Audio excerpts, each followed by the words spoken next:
Today our guest is a well-known journalist and blogger Maria Imaeva, who lives in Switzerland now and writes about life in this country.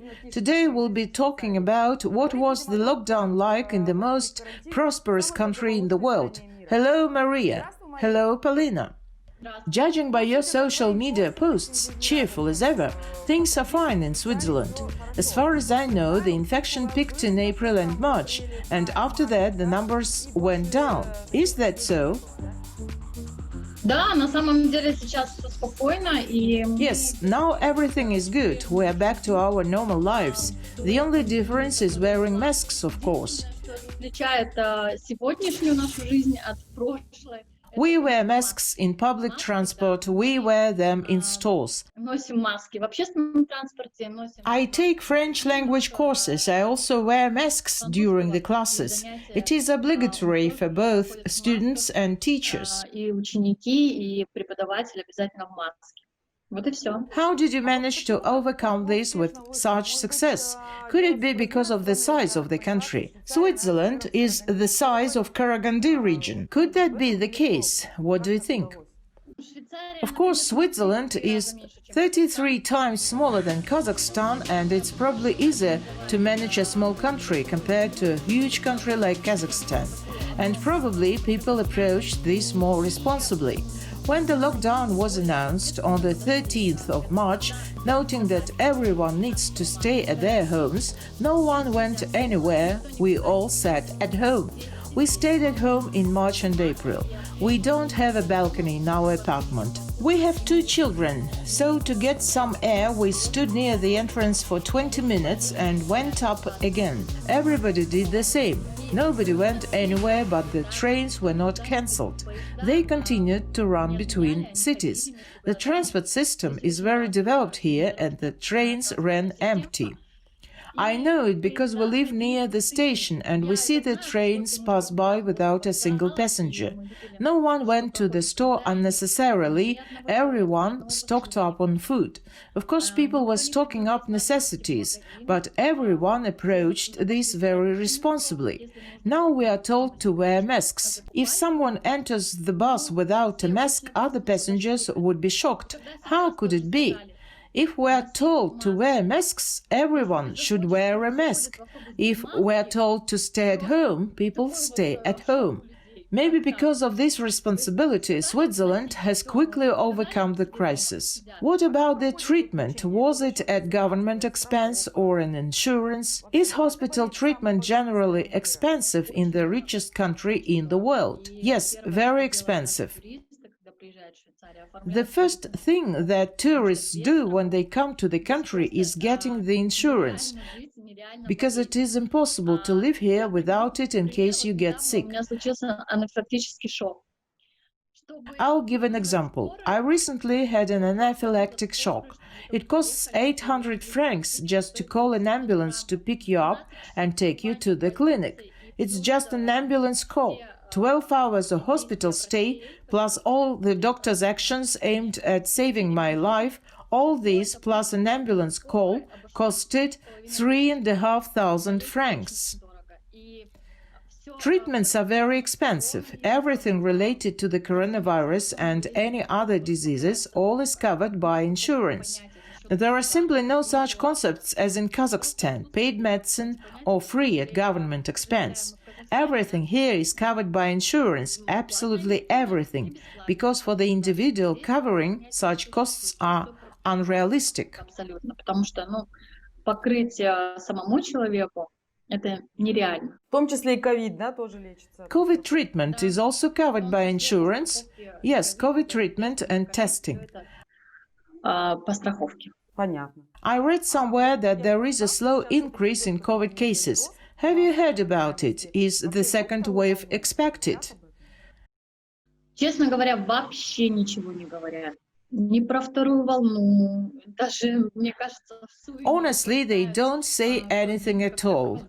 Neither about the second wave nor about COVID as such. They try to stop these conversations. Естественно, по новостям говорят, что во Франции сейчас новый вскипывает. Yes, we watch the news and know about new outbreaks in France and Spain. We draw some conclusions that it may come to us soon. But no one says anything. No one says whether classes will be cancelled, whether the schedule will be changed. Nothing. Что-то там перекраивать с расписанием. Нет, сейчас пока тишина.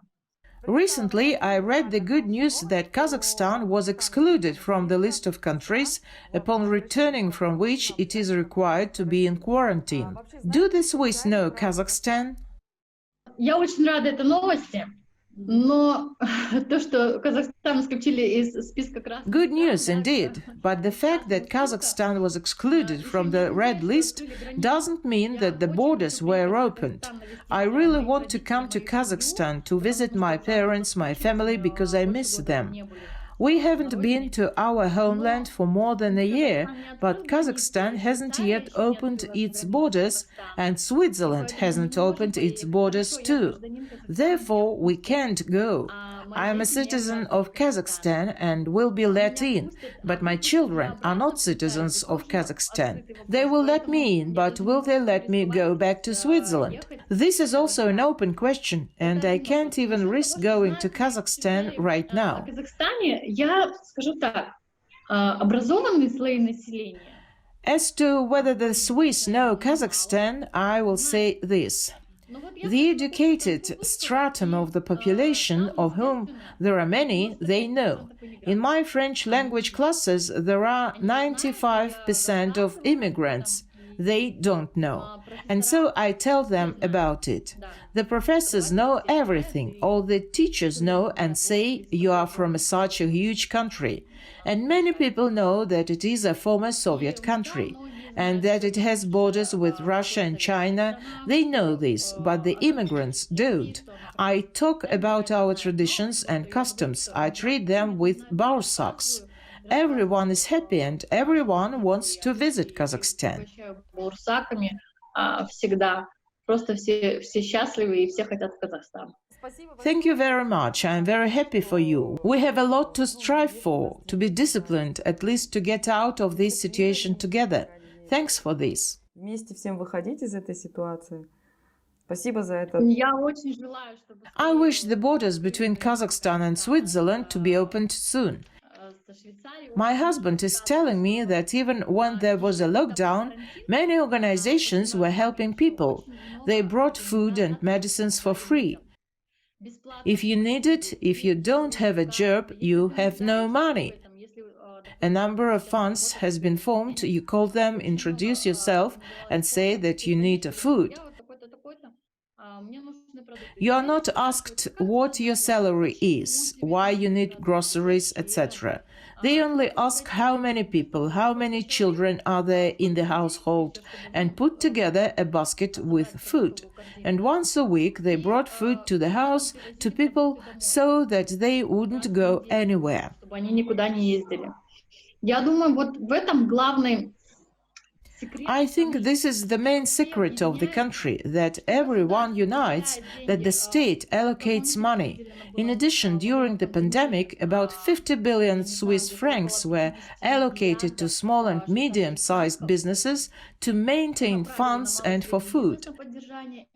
This well-coordinated work of people, public funds and the state resulted in the united forces against this pandemic. Вот тех же общественных фондов государства, оно дает такой результат, когда все, как говорится... This approach gives the results. I sincerely wish my beloved Kazakhstan to overcome this misfortune, to open borders, live normally, study normally as before. Thank you very much. Открыть границы, начать жить нормально, учиться нормально, как и прежде. Спасибо вам большое.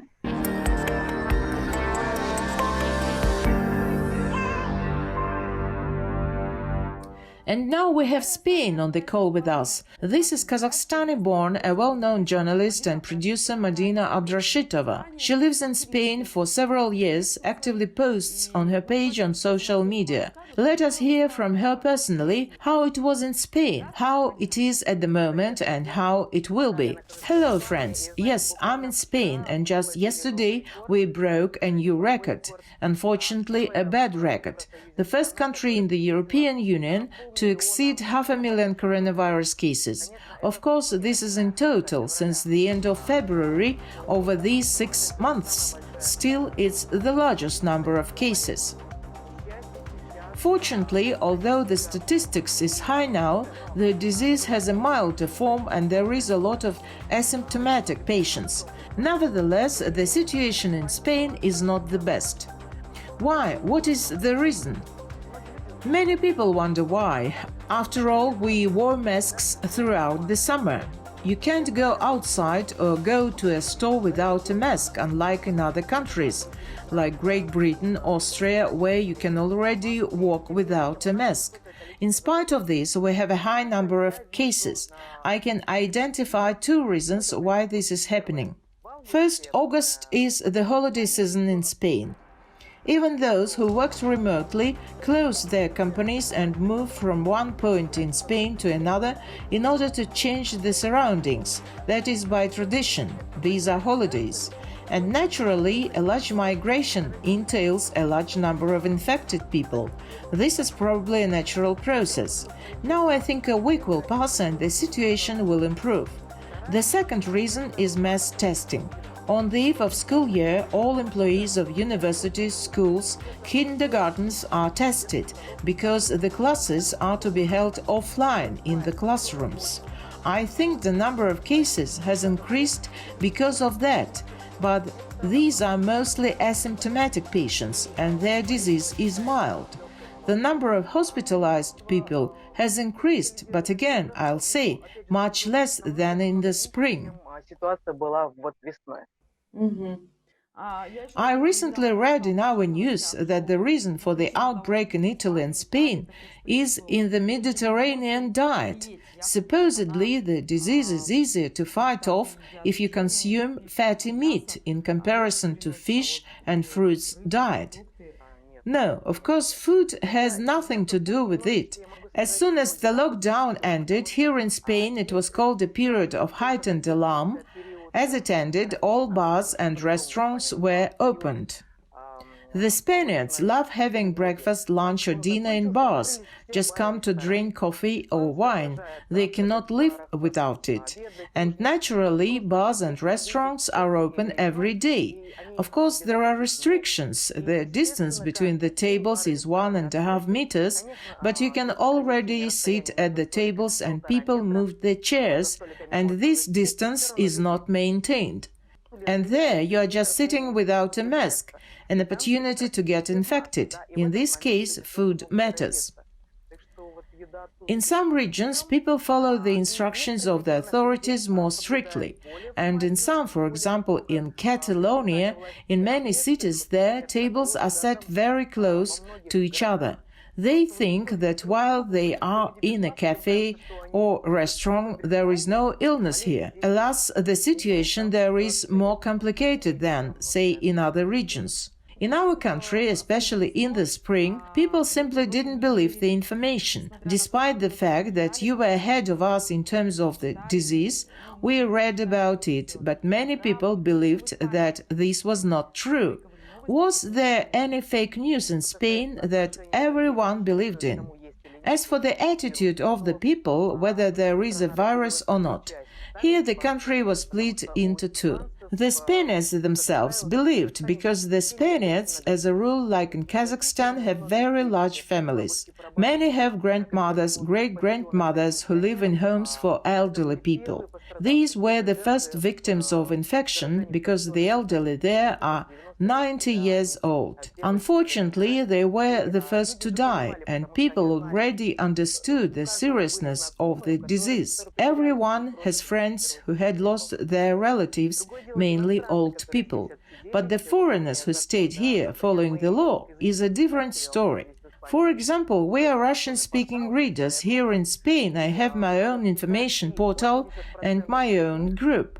We discussed this a lot. 80% of them didn't believe in the existence of the coronavirus at all. Fortunately for them, they didn't experience loss, didn't lose their beloved ones. This is probably the reason that everyone thinks that this is a conspiracy of the authorities, a conspiracy of those who want to sell masks, a conspiracy of Bill Gates, etc. That is why such people believe in fake news. Madina, Spain is also a tourist destination. Was this season a failure? Оказался вот в пролете, да? Very much so. I usually walk in the evenings and see empty hotels with unlit windows. Some tourists came in August. It all because of the borders. For example, in early August, the UK introduced a rule that those who come from Spain must quarantine for 2 weeks. Naturally, people began to return tickets, since they didn't want to lose 2 weeks at home, and this year we observed less British tourists. Mostly there were internal travelings because many Spaniards have second homes by the sea. And if they have a COVID, they would stay with relatives and friends, meaning they were not spending money on hotels. And the hotel business is at its biggest loss right now. Recently, Madina and many more people, including myself, participated in an event when ordinary Spaniards sewed several hundred masks with their own hands and sent them to our doctors. Does this mean that Kazakhstan is known in Spain?